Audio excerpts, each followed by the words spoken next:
Hey guys, welcome back to the shop. We're going to get started on this custom project for our motorcycle mechanic friend Tim. This is what I would consider a passion project for him. It's for his personal motorcycle, and something that he definitely needs some help with in the machining department. It's something that he had at another local shop for over a year, and he said they never messed with it, and then they called him one day and said, "We don't want to look at this, we don't want to touch it. Can you come and get it out of our shop?" So he did, and he was able to contact me and bring this to me, and we talked about it. He showed me what he needed done and asked, would this be something you'd be interested in doing? And I said, yeah, I think we can handle this. And not only that, I think it would make a really great video series on the channel there. So I think this is probably going to be a few videos if I had to guess, because we have several different things to machine and get accomplished. And today we're going to be focusing on this belt drive pulley right here. So first of all, let's kind of explain what it is that we have to do. We have a mock-up right here. All right, we have a Harley-Davidson belt drive pulley.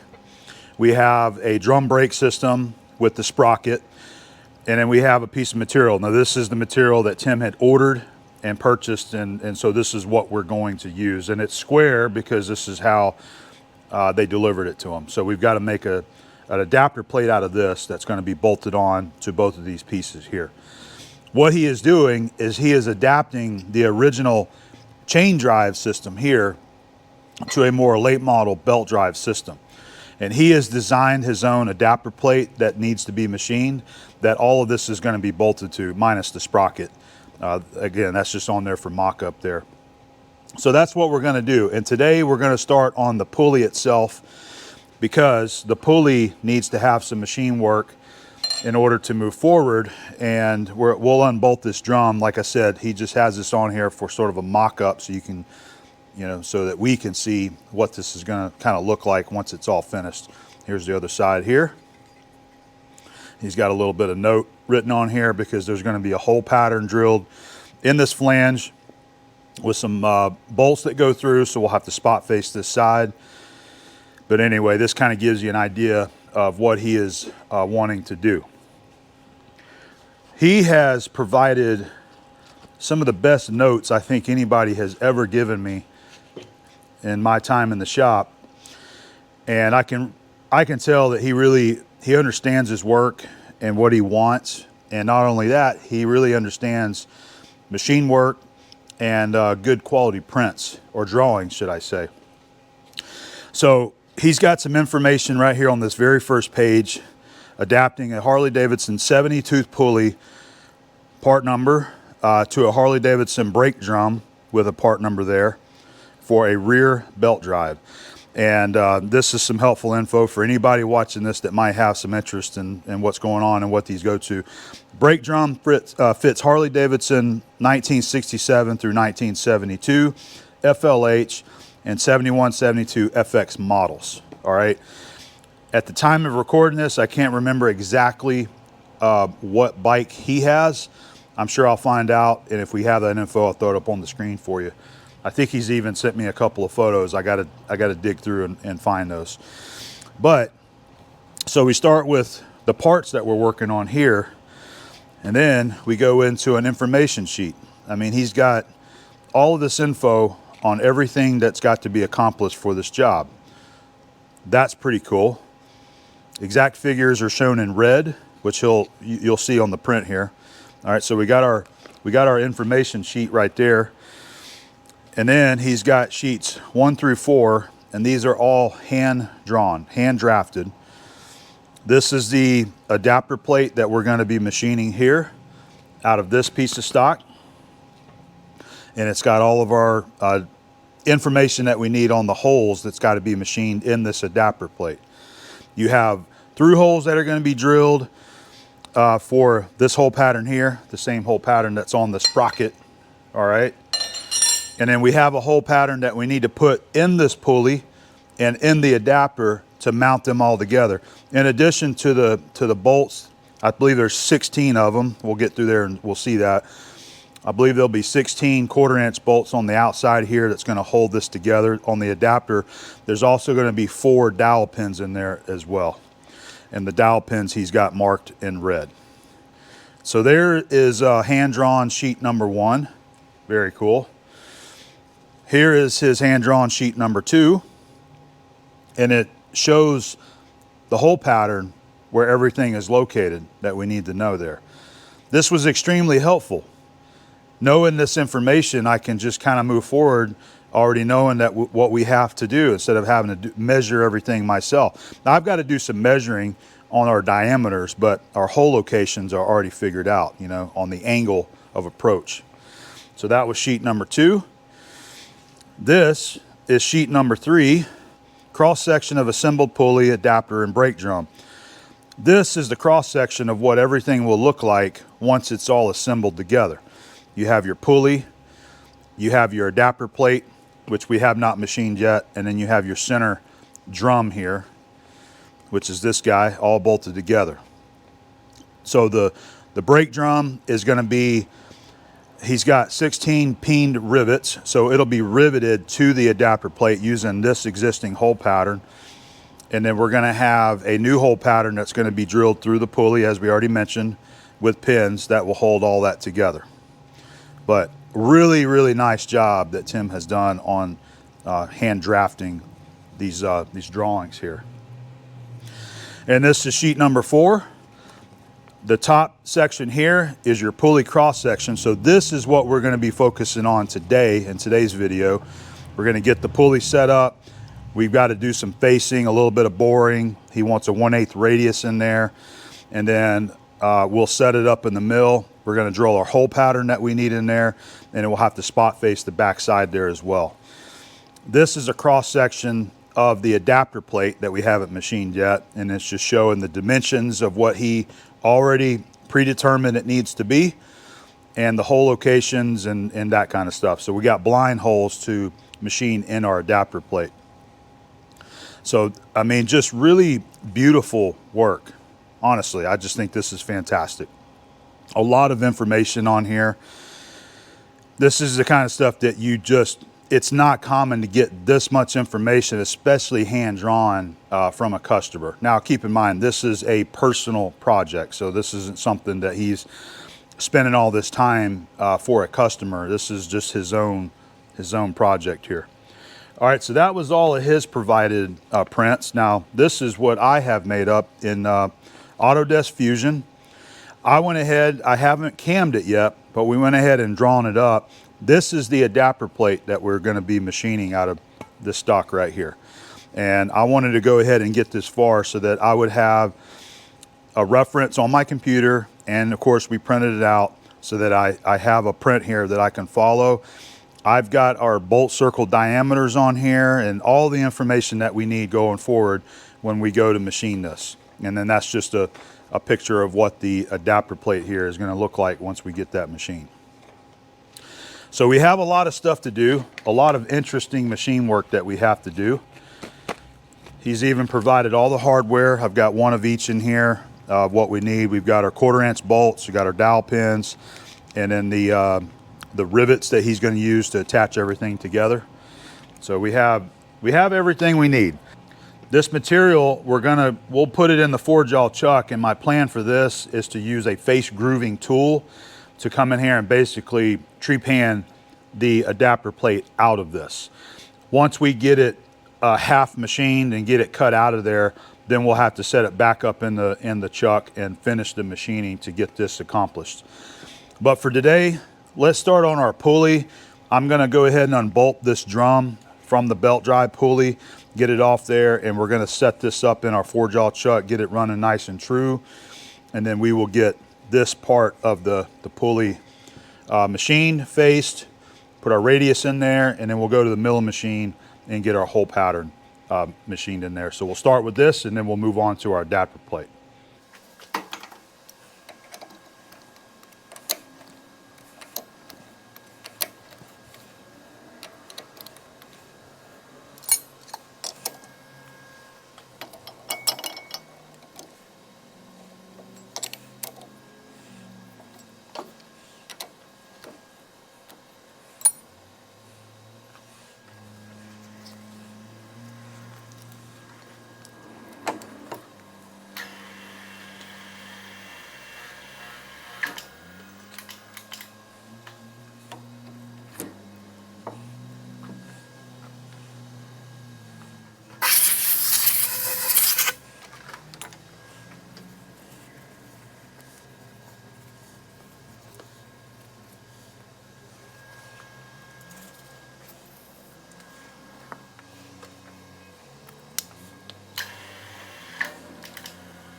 So we got our 4-jaw mounted in the lathe. Next step, we need to go ahead and unbolt this drum.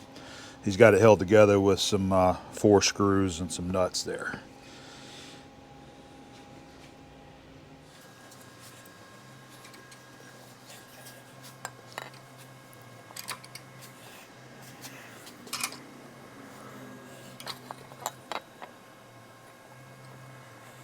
Just lightly tightening there on this machined face and then the solid part of the pulley, not this outer edge.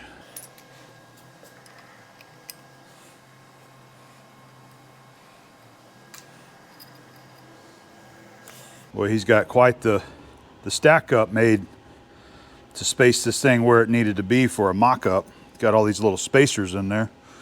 There's another one inside there too.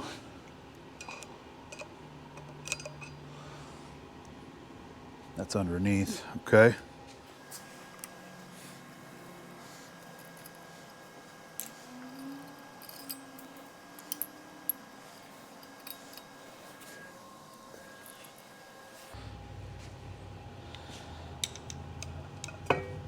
Oh, there we go. Loosen that guy. There we have it. So it appears this bore has been machined. It looks like it's got a milled finish. Looks like it's been milled with an end mill. We don't know if it's going to be true with the OD, but we'll find out. We'll see what we can do on getting her trued up. I certainly hope they've got this running true with, you know, whatever original bore was in there. Anyway, we'll go ahead and go to the 4-jaw with this and get her set up. Okay, so we've got a diameter, looks like about 12.5 on the OD of the flange itself. And I'm gonna use the 4-jaw obviously to hold this. And I wanna be able to chuck it in here. I don't wanna mess up the outside of this flange. It's kind of thin. So we wanna push here on the thickness part of the pulley. I've got these aluminum soft jaw pads that we'll put in there as spacers, and it'll actually clear the OD of that flange right there. So it'll be 4 of them in there like that. And then this is the side here that we'll be machining. This side just gets spot face. So after we'll do our facing, boring and facing, that kind of stuff, go to the mill, put our hole pattern in there on this side because there's going to be 4 dowel pins. I want to make sure that the hole pattern's all lined up good.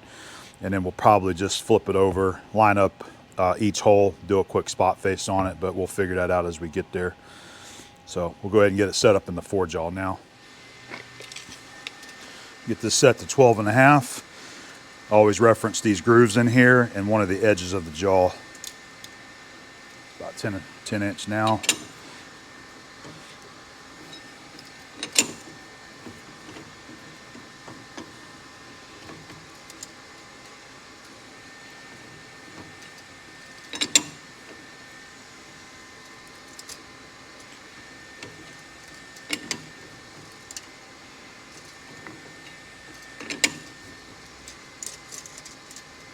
That's close.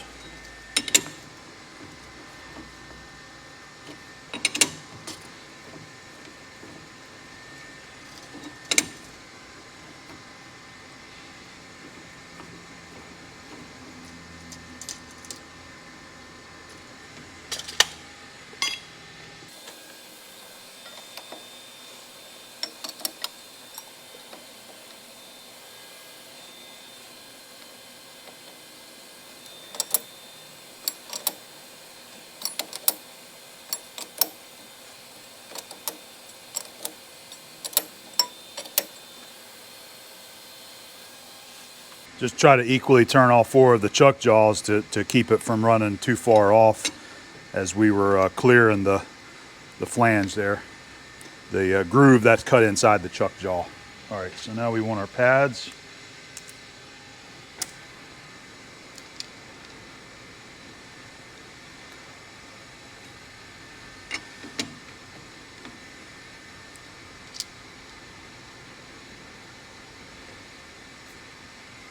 chuck it lightly.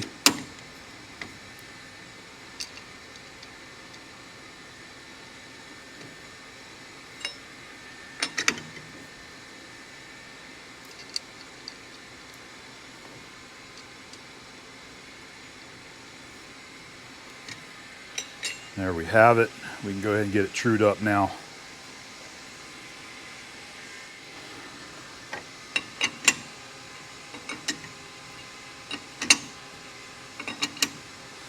The back of this flange has been machined. That's factory machined, so it should be a good reference point. And we have a good 4-jaw chuck. We know it runs nice and true.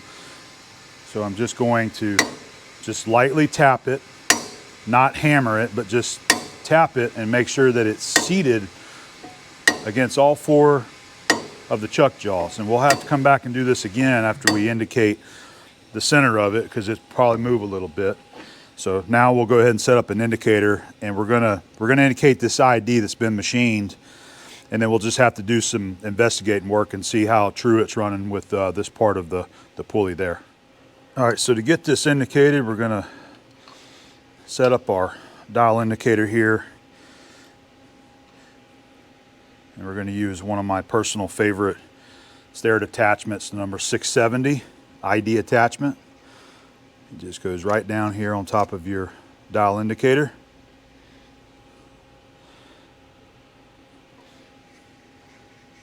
Just like so. All right, so I usually like to get a chuck jaw or something to reference. And then we're going to just bring it right here, touch that ID, preload it just a little bit. And on the Noga, you have your fine adjust down here, so you can line it up on 0 if you want. Let's see how far out it is. About 125, so 1/8 of an inch out right there.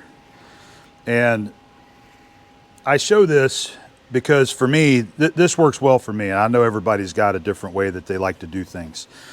You can put all kind of different indicators in here. You can put test indicators in here. I like this.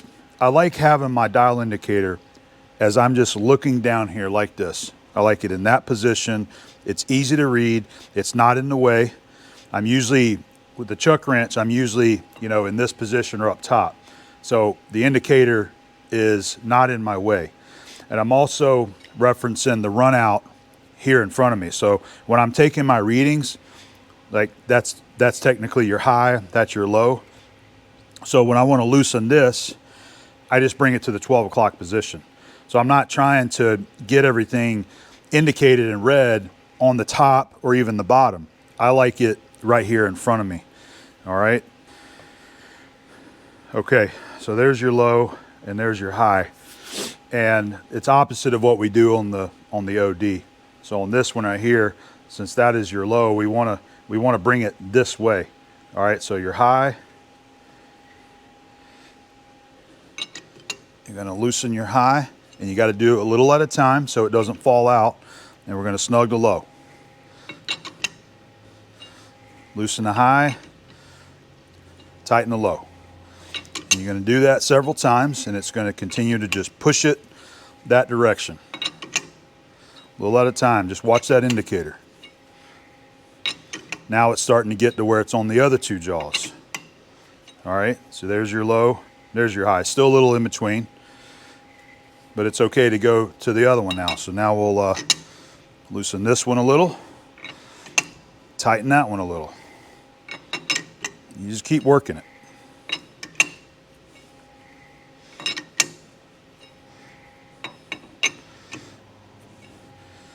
Now we move to the other one. Going to loosen that one, tighten that one.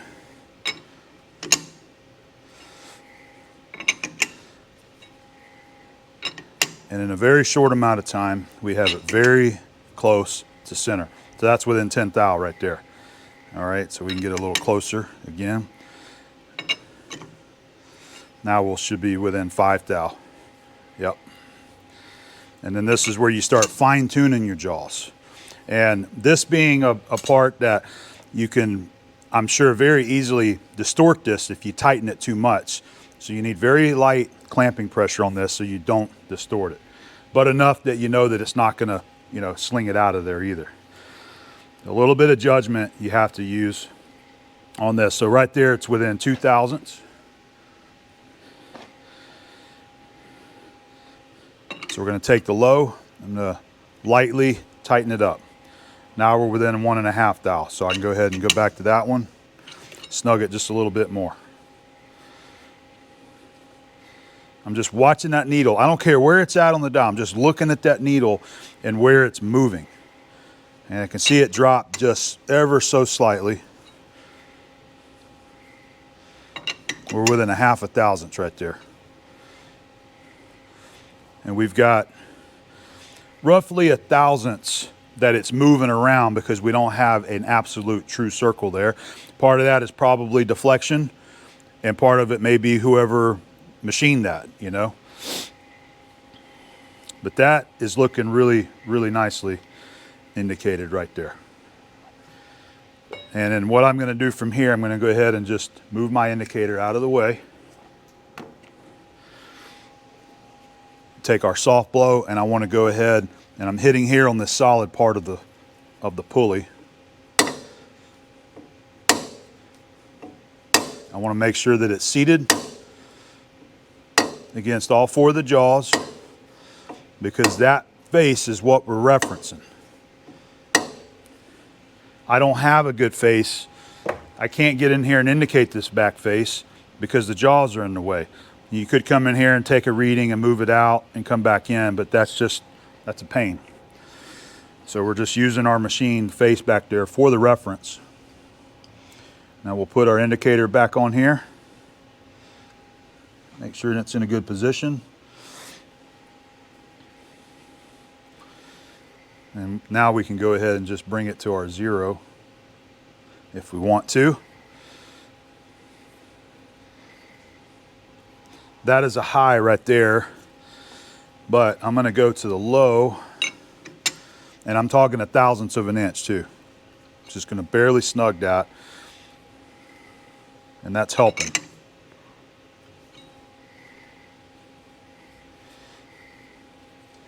I'm looking for the low.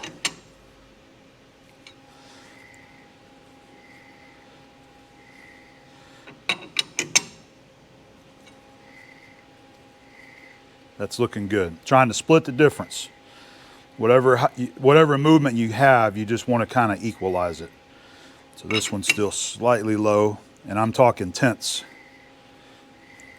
I'd say we're within 0.2 there, and then we go to this one. That's within 1 or 2. It's just lining up great. I think we're indicated. Let's try to give you a little better shot of that indicator. We'll go ahead and move it around here where it's a little easier to see it.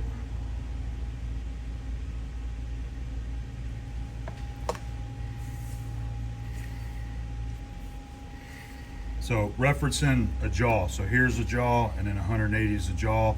You just want to kind of line up 180 degrees out from each jaw. You can see the reading there. That looks like -1. And then that's -0.5. Let's go to this one here.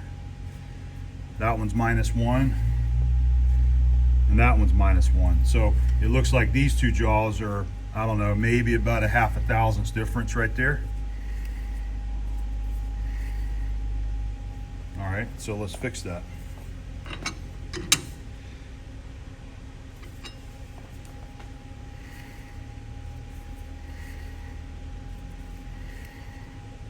Still a little high there. This is your low.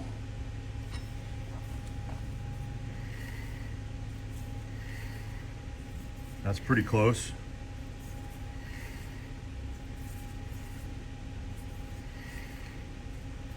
I'm going to call that indicated, and hopefully you guys can see that okay right there. So for a quick verification, I put my large radius tip on the dial indicator right here, and this flange is machined, and I'm assuming that's whoever cut this out originally probably used this for a reference to get that true. But I've got it just very slightly preloaded, about 20-25 thou or so, and I was just going to show you as a quick reference as I come in here and indicate that. And see, you can't go all the way through, obviously, because the chuck will hit it, but if you have it preloaded lightly with that big radius tip, you can turn it and you can just walk the indicator back in there and do some inspecting. And it looks to me like it's within about 5 thousandths.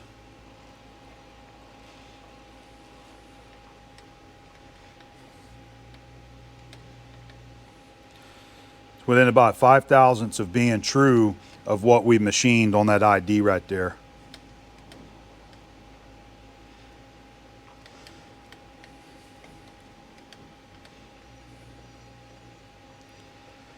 I think it's going to be fine to leave it where it's at.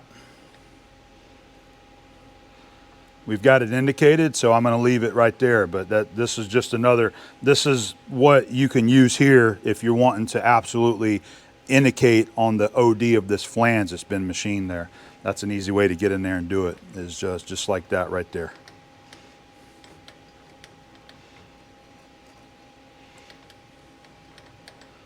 Let's see how it looks spinning it up. 600 RPM.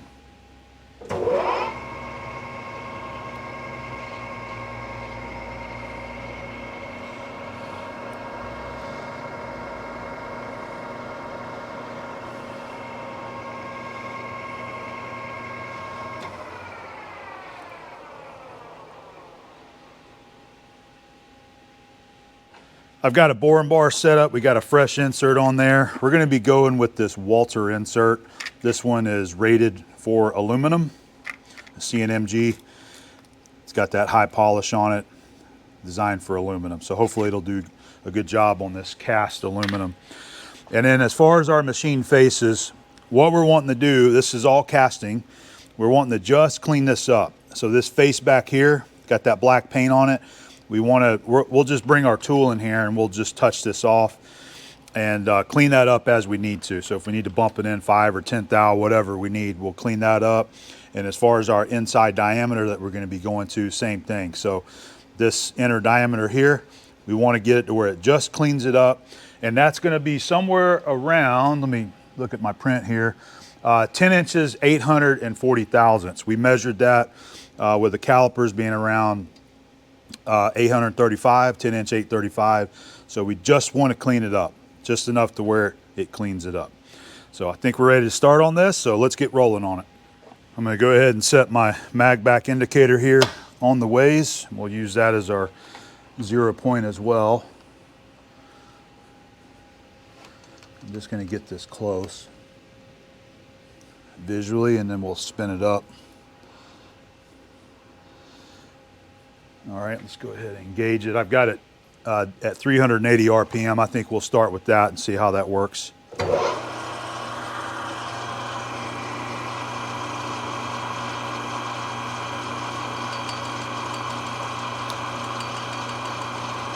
Touching slightly there.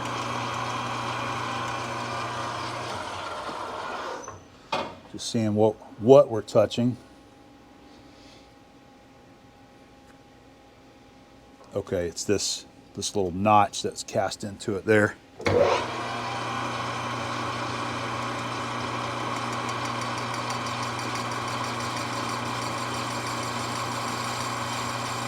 All right, we're cutting black paint now.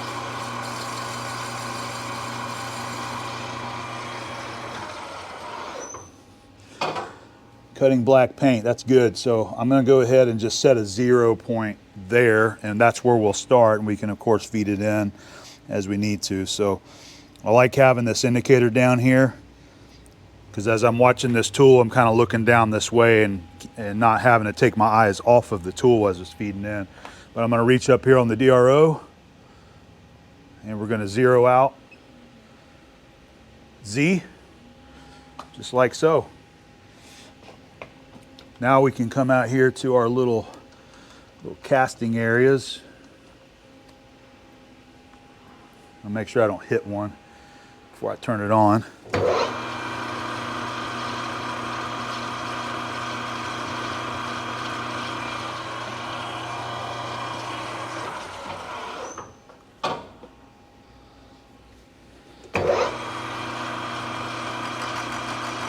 Touching right there, I'm just going to feed this in by hand.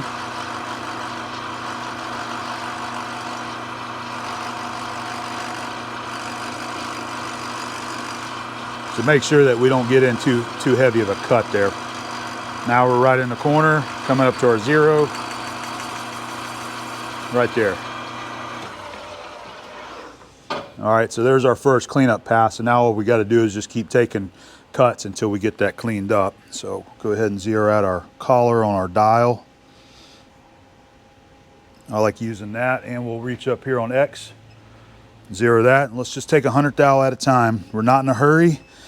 I don't want to beat this thing and allow it to get snatched out of there, so I think 100 thousandths will be good. And let me check my feed rate on where we're at now. I'm going to go with 9 thousandths.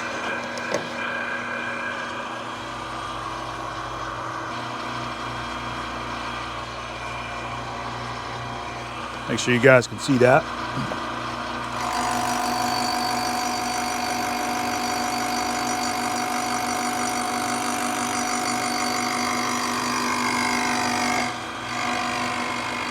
See, like right here, I'm looking down at my 0 on that indicator instead of pointing my head up here on the DRO. I just feel better about that. First successful cut. Let's keep going on it. Take another 100.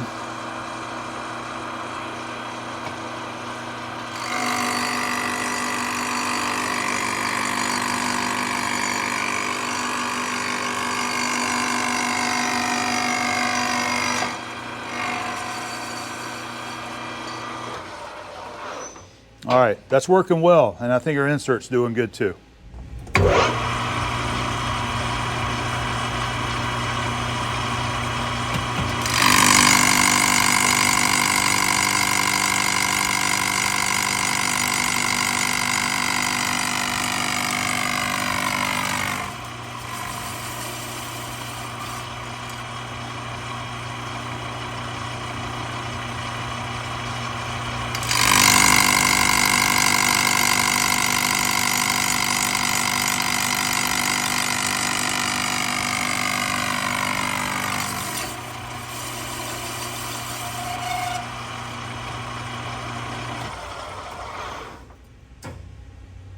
Since we've got a good machine fit there now, we'll go ahead and use our calipers and get a measurement, set my DRO on X so I can see where we're at on our diameter as we're feeding out.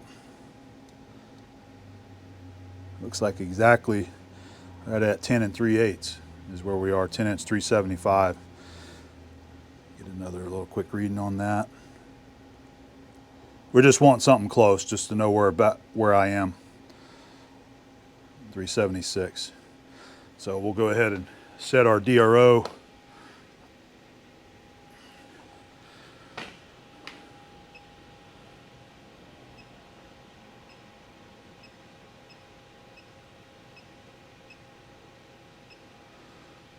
All right, we'll go out another 100. I'm looking down here on the collar. All right, so we can sneak up on our size according to this right here, get close to our 10.840.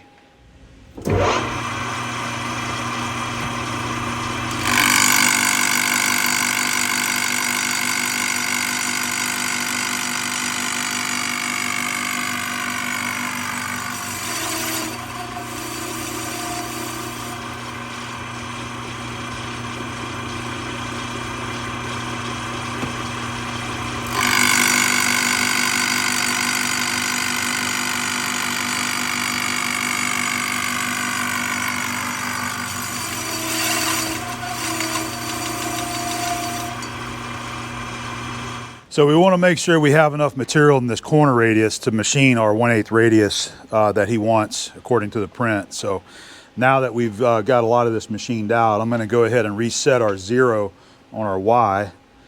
Come back in here and just go to our 0 to confirm that on our digital readout. So I'm just going to bring it back 1/4 of an inch. I'll go like 260 on the DRO. Right about there, 259, and I'm going to reset my dial indicator down here our mag back to a 0. And then we'll stop it there, and that should give us plenty of material to go in there with a radius tool and cut that radius in the corner.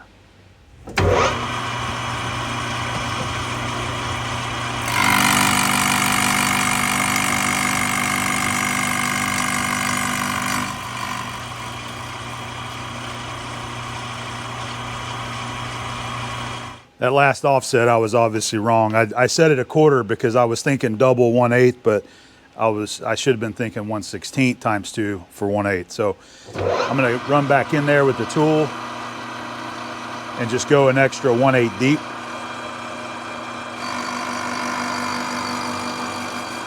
$125. That's where our Z should be, right there. I just wasn't thinking. 0 and 0 on our DRO. There we go. We've got about 65,000 still to come out of the bore there according to our drawing. So we're just gonna kind of sneak up on that, and we're gonna be watching the machine surface to clean up all of this paint in here.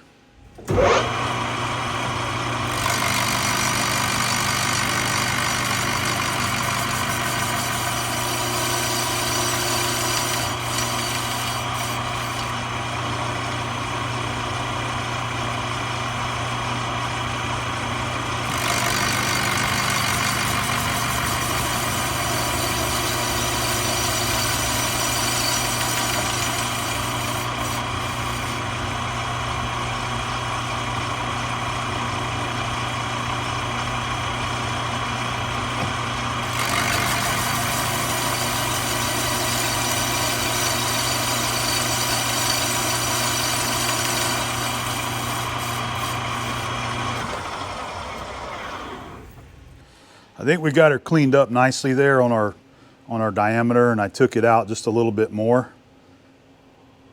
And we're getting right at 10.850. That's 10.852 right there with our dial caliper. That's not a mic reading, but I think that's good. There was a little spot in there, so I just wanted to clean it up.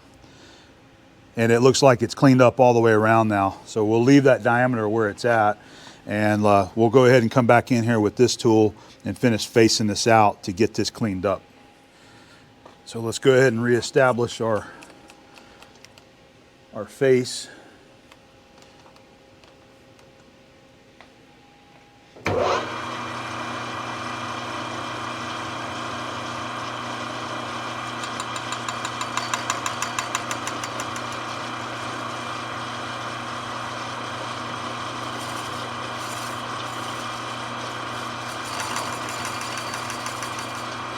All right, there's a good 0 point right there. We're going to reset our dial indicator again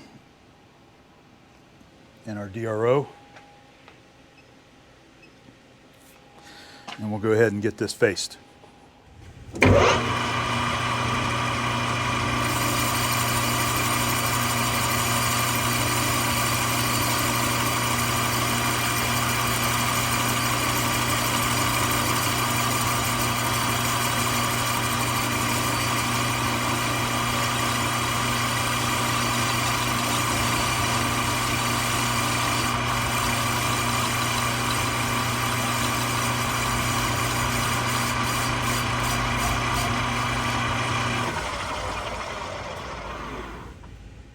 All right, so next up we need to cut our 1/8 radius down in that corner there. To do that, I'm gonna use what I usually use for threading and grooving on the OD, but since we have so much room here, we can easily get in here with our Walter MX22, and that is a 1/8 wide full radius tool on there. And we can reach in here in this corner from this angle and cut that without worrying about, you know, cutting into the side or the bottom of the tool. You should reach that just fine. So if I bring this up in there and look at it just like so, we've got clearance. It's not going to rub or damage it. So we'll use that to get that radius cut out. We'll have to spin that in reverse too, by the way. A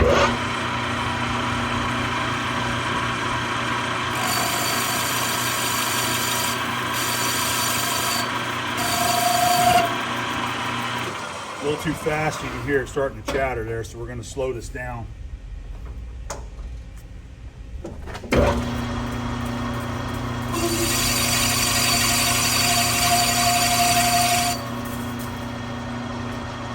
back off on our cut.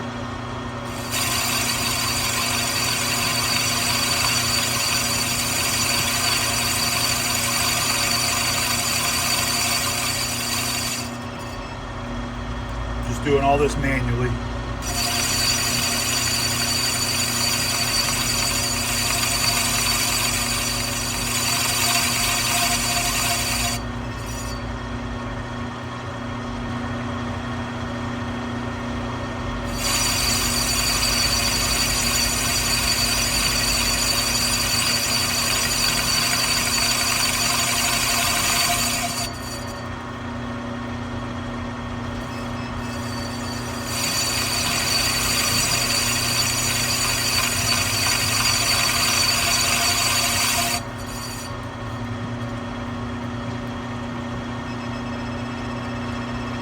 It's about 10,000 to clean up.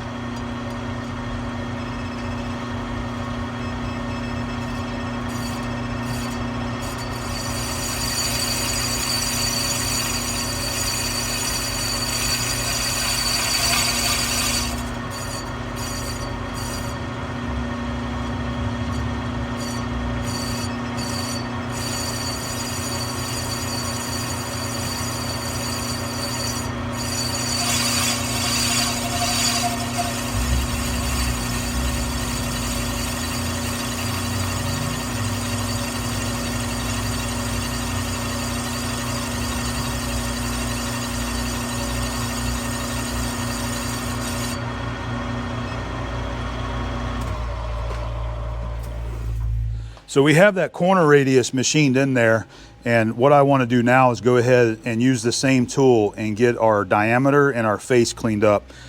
Just one more light little like 5/1000ths pass across there. Again, those dimensions aren't critical. We just wanted to clean the face up, so taking a few more thou out isn't going to hurt anything. And we're going to machine our adapter plate to match this diameter here. So I'm going to start with the face and come in because I have that tool on an X0 once it gets to that bore. So I'm going to start here first. I'm going to bring it in here to our 0. I'm just going to I'm going to dial in 3/1000ths there, and we got to go in reverse.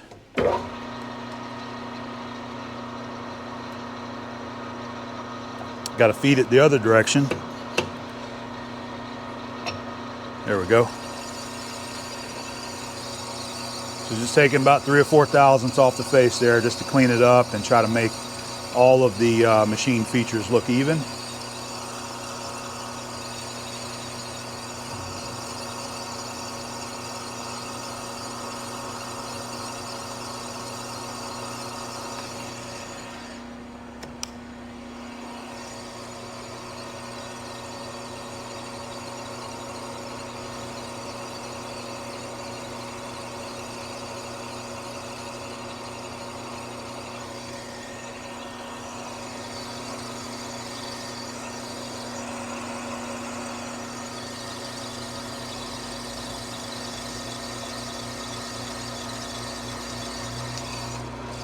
Hand feed it into our 0, and I'll go a couple thou past that.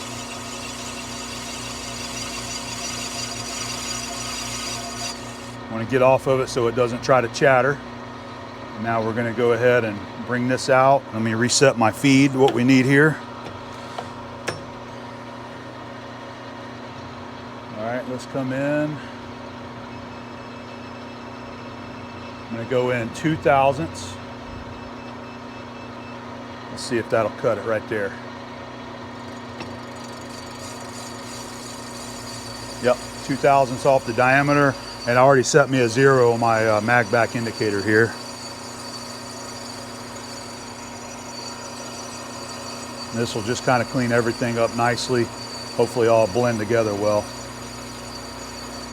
Stop a little shy and then hand feed it. Right there. All right. All of our faces and diameters and radius should be blended very nicely right there.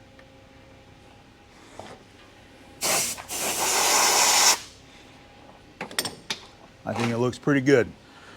I'm happy with the finishes that we've got on our bore and our face there, so we're going to consider that done.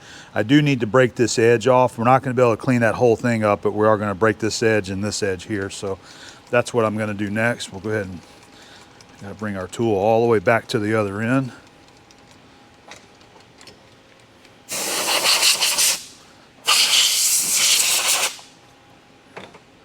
I'm going to go ahead and fix this guy while it's down here.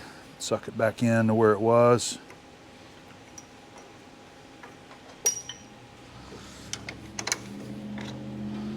And then we'll just use my old school Armstrong tool with a carbide tool bit to chamfer.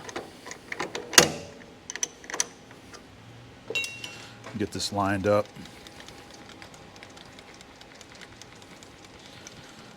Got a long ways to go. Am I gonna make it? We gotta have to bring the compound back now.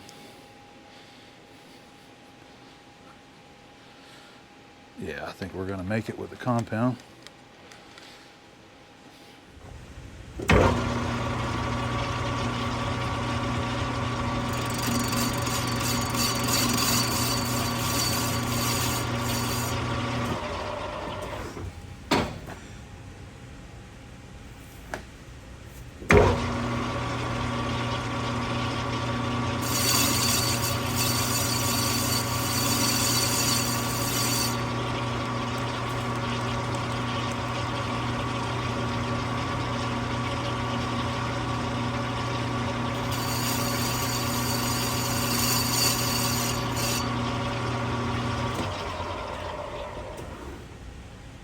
All right, well, we're all finished up with the lathe work here for the pulley. We got the edges chamfered nicely, and the finish has turned out, it's nice and buttery smooth. One last thing that I'm gonna do, I'm gonna go ahead and measure this ID with my inside mic. I wanna just measure that and write that dimension down. It's in a really convenient position here for me to measure that. So I got my Starrett number 124 inside mic out. I've already got it preset to 10.850 just to get me really close, and this is probably going to be a little bit hard to see. This is how I always like using my inside mic. I put this additional handle on there because I like to hold it with my right hand like this. I usually set the bottom just inside the edge, hold it with my right hand, and I use my right hand to rock it. So you have to rock it side to side, fore and aft like that. And it is really close, so now we want to back it out slightly. Keep rocking it. I can feel it touching now. That's actually feeling good right there. So just a slight amount of friction, and you should be able to just pull it out just like that. So this is measuring, so that'll be 856 and a half, 10.856 and a half, and then I'm going to check this against my OD mic and see if they measure the same. All right, so we got our inside mic. I have not messed with it yet, and I've got my Starrett 10 to 11 OD mic. I just checked this against my 10-inch standard. It is spot on. So traditionally, how I liked using my inside mic is that this was actually more of a transfer tool. Not that this is not accurate, because it is very accurate, but I like just using it as a transfer tool and using the OD mics as my final measurement there, just because it's easier to check these every time you use them and get them on a standard. This is a little bit more difficult to set up to get this adjusted, so we're just going to use this as our transfer tool. All right, so this is how these big mics, I just rest it against my belly there like that. I take my fingers and I hold the bottom of the mic and I just try to hold it centered on the anvil. And you want to just rock it back and forth like this. And you want to rock it and make slight adjustments until you just feel it touch. It doesn't need to be tight. It doesn't need to have a bunch of friction. You just want the touch. So what do we say? 856 and a half. So there's a 858, and we'll work our way down to it. Make sure you guys can see this. I'm not gonna, well, I have to look at it. What I'm saying is I'm not looking at the mic. I don't want to force the measurement because of what I'm seeing, but I am looking at the anvils there, and I want it to just touch. So there it is, just touching.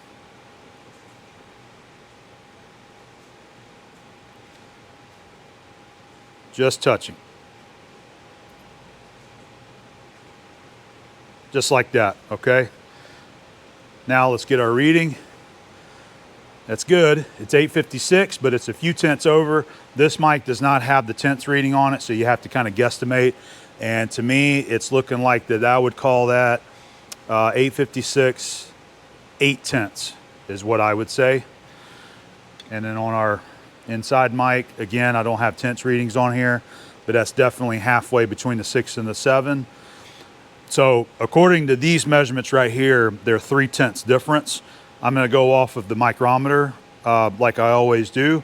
So I'm gonna take this measurement here, and in fact, I'm gonna go ahead and lock it.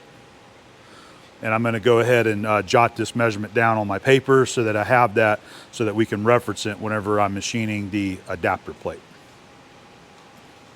I think our lathe work is completed here for now for the pulley, so we're gonna go ahead and get it out of the machine. By the way, I did take some Scotch-Brite and just kind of polish that bore there. We're not gonna mess with that diameter. We're just gonna leave it right there where it's at. He did not make any kind of note on machining this out any more than it is, so I'm gonna leave it alone. So here we go.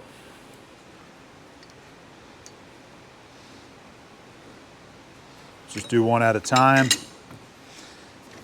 Take the pads out and just chuck it just enough to hold it in place is all.